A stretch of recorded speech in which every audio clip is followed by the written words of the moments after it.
দুর্যোগে ভেঙে পড়ল দরিদ্রের একমাত্র ভরসা। কালবৈশাখীতে উড়ে গেল জীবিকার শেষ আশ্রয়। গীতা দেবীর চোখে জল, নিঃসতার বেদনা প্রকট।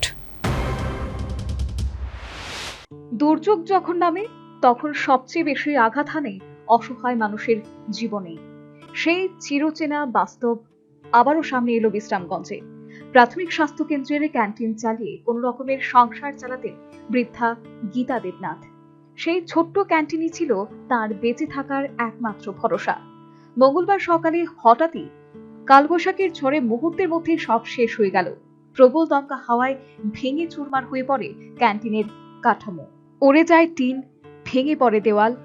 বহু বছরের কষ্ট, পরিশ্রম আর স্বপ্ন যেন একই ঝড়ে মাটিতে মিশে যায়।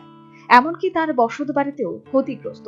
ঘটনার পর কান্নায় ভেঙে পড়েন গীতা দেবনাথ।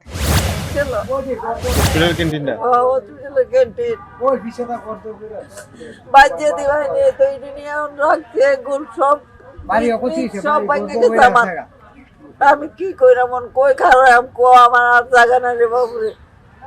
বাড়ির ঘর তো সব বেঙ্গলে যায়, সব বেঙ্গলেছে।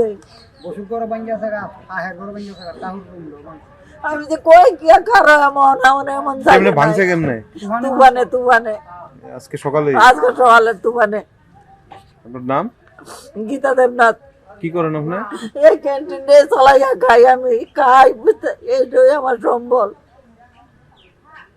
আমার আর কোনো এই পরিস্থিতিতে তার একটাই প্রশ্ন, এখন কিভাবে চলবে সংসার?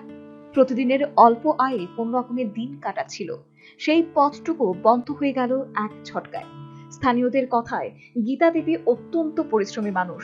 সকাল থেকে রাত পর্যন্ত ক্যান্টিন চালিয়ে নিজের পায়ে দাঁড়ানোর চেষ্টা করতেন, কিন্তু প্রকৃতির এই নির্মম আঘাতে তিনি আজ সম্পূর্ণ অসহায়।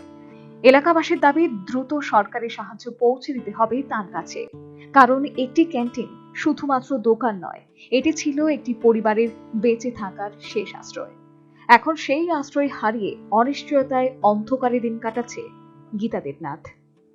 Bureau report, news Vanguard. Gopinath জুয়েলার্সে শুরু হয়ে গেছে Akshaya Tritiya special exciting offers. এই অফারে